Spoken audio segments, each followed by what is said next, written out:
En este segundo bloque de Medio de Noticias estamos recibiendo ya con muchísimo gusto al ministro de Educación y Cultura, José Carlos Maía. Un gusto, bueno, recibirlo esta mañana. ¿Cómo está? Bien, muchas gracias por la invitación y acá, encantado de estar acá. Además lo invitamos justamente porque acaba de firmar un decreto vinculado con la educación terciaria que, bueno, deroga un decreto del gobierno anterior que... cayeron las autorizaciones definitivas de 6 instituciones universitarias: el CLAE, la OR, la Católica, la Universidad de Montevideo, la Universidad de la Empresa y el Instituto de la Asociación Universitario de la Asociación Cristiana de Jóvenes. ¿Qué efecto tiene esto para estas universidades y sobre todo pensando en quienes están estudiando?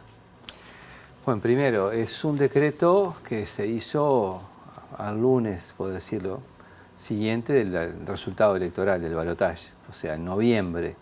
Segundo, no tuvo un proceso adecuado, desde nuestro punto de vista, de debate con los actores involucrados, ni públicos ni privados, ni ANEP, ni la Universidad de la República, que lo había recusado, ni los propios instituciones privadas.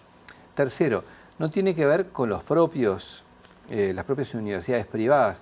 Ellas, digamos, son objeto de, pero no tienen que ver con ellos en el sentido académico. Acá lo que había que cambiar es algo que nosotros consideramos que es un error de procedimiento del Estado y que para el interés general no era el adecuado. Todo lo que se venía estudiando efectivamente en todas estas universidades privadas, que están hace 40 años en el Uruguay en algunos casos, como las públicas, se siguen trabajando como habitualmente. Es decir, en eso no hay ningún cambio. Esto, por el tiempo en que se hizo, fue a fines del gobierno pasado, no tuvo una efectiva aplicación en que vos tenés un estudiante que está, yo qué sé, en el primer año de tal carrera y vos cortás. No pasó eso. Ni los títulos dejan de ser reconocidos. Ni los títulos dejan de ser reconocidos. Es decir, eso no cambia. Desde nuestro punto de vista, y para nosotros es muy importante ordenar esto. Y para ordenarlo teníamos que derogar el decreto, después mantener, cosa que vamos a hacer, algunas cosas buenas que sí tenía, pero que se pueden solucionar desde acción directa del propio ministerio. Doy un ejemplo, la que está vinculada a la educación a distancia, por decirlo de alguna manera, en fin. Bueno, y hay algunas otras cosas más que las universidades tienen interés, bueno, se va a conversar con ellas y vamos a solucionarlos. Y después vamos a hacer un decreto nuevo, que ya estamos dando los primeros pasos, que involucren a los actores públicos y privados para tener un camino distinto de hacer. Esa es la síntesis y el porqué de hacer esta derogación. ¿Pero se va a llegar a lo mismo o qué cambios van a estar? Es un nuevo decreto. Bueno, vamos a primero dialogar con ellos, a buscar acuerdos, te reitero, públicos y privados, para tener un nuevo decreto. No adelanto contenidos, sí adelanto metodología. Es decir, de cómo avanzar. Acá me acuerdo que la Universidad de la República había dicho que bueno, no había sido tenido en cuenta para algunos de estos cambios. Ahora sí va a tener incidencia la Universidad de la República, por ejemplo. Claro, sí. Bueno, de hecho la Universidad de la República lo había recusado y había tenido algún ruido con ANEP también. Entonces, las propias universidades privadas no habían estado involucradas en términos que tenían que estar en la elaboración del propio proceso, en fin. Desde ese lugar yo creo que tenemos una oportunidad de generar un decreto distinto y es lo que vamos a hacer. Pero no se puede adelantar por dónde iría alguno de los cambios. Va a sostener alguna de las cosas que entendemos positivas que estaban en el decreto anterior, que no podés sacarla porque el decreto lo derogás o no lo derogás. Claro. Entonces, vamos a trabajar en alguna de esas áreas, como la que mencioné hace un ratito. La virtual, y después ¿qué otra de las cuestiones? Bueno, hay otras más, pero prefiero concentrarme en eso para no adelantar. Bien. En eso estamos. Bien, voy a pasar a otro tema que no es central, pero que generó mucho ruido respecto al cierre temporal al público de la biblioteca. ¿Usted fue consultado y hay un plan atrás o recién se va a empezar a elaborar un plan? Me parece muy bueno el tema. Yo traté de no salir inmediatamente, públicamente, de hablar de esto, pero entiendo oportuno hacerlo. Primero, creo que hubo mucha hipocresía en el debate sobre esto. Si hacemos una encuesta, así, en los que estamos acá en el estudio en este momento, capaz que quien entró como usuario a la Biblioteca Nacional por última vez, ha sido hace 30 años, capaz que 40 años, y habrá entrado esporádicamente. Eso es un dato de la realidad. Es decir, del 99% de las personas que hablaron y se empezaron a preocupar de la Biblioteca Nacional y su eventual cierre, no pisan hace 30 o 40 años la Biblioteca Nacional. Primer cosa. O sea, hay mucha hipocresía cuando se habló de eso.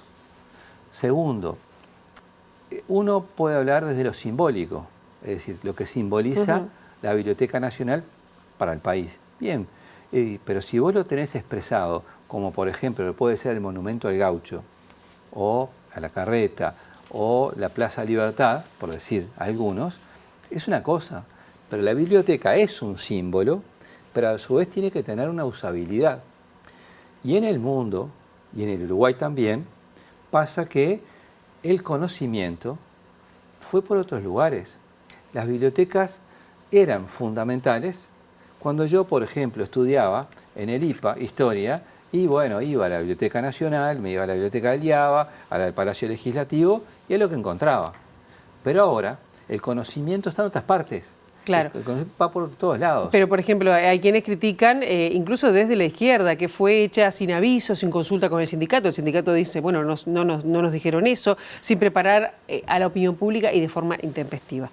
Bueno, a ver, yo entiendo que puede ser opinable, y ahí sí, dos cosas. Por ejemplo, el día que lo comunicaste. Bueno, sí, capaz que lo comunicabas otro día y generaba un efecto distinto, eso es medio contrafáctico.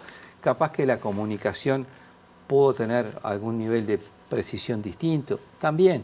Pero la esencia de esto, la verdad de las cosas, es que la Biblioteca Nacional como institución viene decayendo hace ¿cuánto? ¿40 años? ¿Y hay plan? Hay plan, por supuesto que hay plan.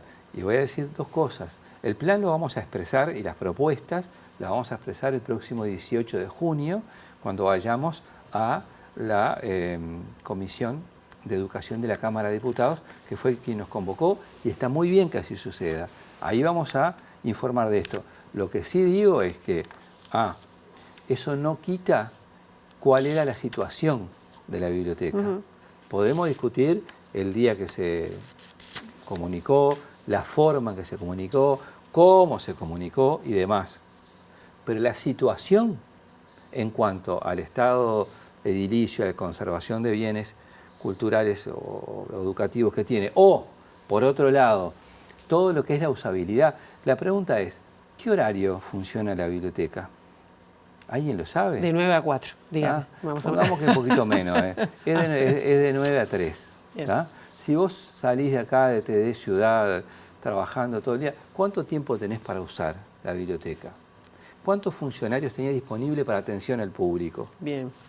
Hay una cantidad de cosas que hacen a eso. Entonces, yo, por supuesto, respaldo expresamente a sus dos directoras, dos mujeres jóvenes, que tomaron esta decisión conversando con nosotros. Pero realmente me parece que cuando pasen los días, bueno, vamos a sincerarnos todos como sociedad. A mí me llamaron, yo qué sé, de Rivera por la Biblioteca Nacional, de Flores. Y no es que la gente que quedó... Bien. Perdón, y quiero agregarte una cosa más. El 95% de las funciones que venía haciendo la Biblioteca Nacional se siguen haciendo hasta hoy. ¿Quiénes van? Investigadores. Investigadores, nacionales y extranjeros. ¿Quiénes utilizan también editoriales, imprentas, Consejo de Derecho de Autor? Todos ellos van. Entonces, si el 95% de las funciones se completa y entran a la biblioteca por día en 1,5 millones de personas que viven acá en Montevideo, y si agregamos los que vivimos en Canelones o en San José, tenemos mucha más gente. Entran 15 o 20 personas por día.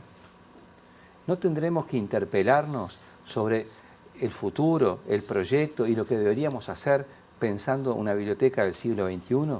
Porque las del siglo XX no funcionan porque cambió el acceso al conocimiento, a la cultura y a la educación. Vamos a esperar qué pasa el 18 de junio con esos anuncios, pero quería pasar, tengo dos temas que no quiero dejar de mencionar, y uno de ellos, porque hace poco estuvo el secretario general de FENAPES, Emiliano Mandasen, hablando de varios temas, pero entre ellos la reforma educativa, y dijo que tiene preocupación la FENAPES por la implementación por el trabajo en la educación civil, que no es directamente bajo la égida del ministro.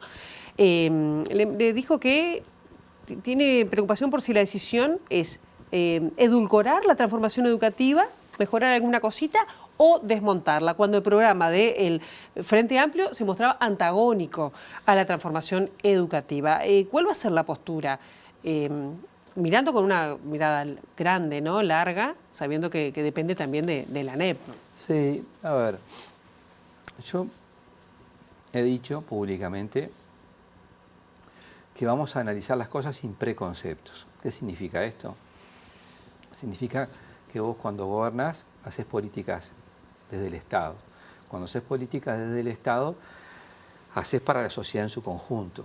Entonces, toda aquella cuestión que haya que cambiar respecto a la transformación educativa, seguramente las autoridades de la ANEP van a proceder a hacerlo. Y si hay cuestiones que hay que mantener, se mantendrán.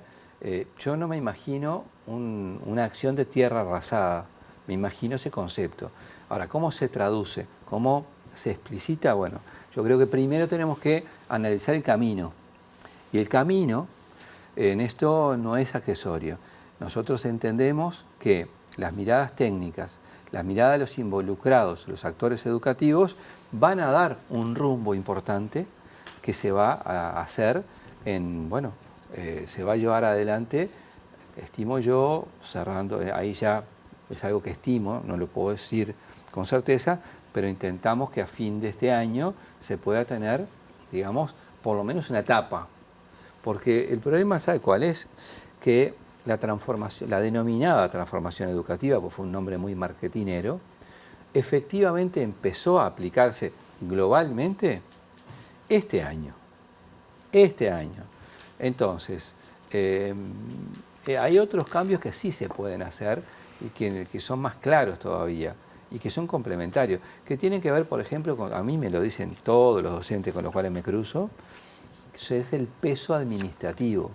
O sea, y eso es un cambio que seguramente se va a procesar. Pero bueno, yo en esto no te profundizo por lo que tú presentabas en la pregunta, que es una especificidad de ANEP. Es tarde para el tiempo que habíamos acordado, sobre todo porque se tiene que ir, pero solo una cuestión. ¿Se tiene que ir? Solo cortito, recursos, mensaje presupuestal. ¿Está contemplado un incremento de cuánto en este mensaje que está en el Parlamento para la educación? Es que no está, va a estar. Ahora lo que tenemos es una rendición de cuentas, que ahí diremos cómo están las cosas, y pronto en cada área. Estamos apuntando a llegar lo más cerca que se pueda del objetivo. Sabemos que el Uruguay está complicado en materia económica, financiera. Sabemos que el Uruguay ahora está transitando el peor déficit fiscal en 35 años. Así lo dijo el ministro de Economía. Entonces, tenemos que apostar a que esto sea un objetivo posible, pero transitando siempre la verdad de las cosas y los fundamentos de por qué tomas las decisiones. Ministro José Carlos Maía, muchísimas gracias por estos minutos. Gracias a ustedes. Fuerte abrazo a toda la audiencia.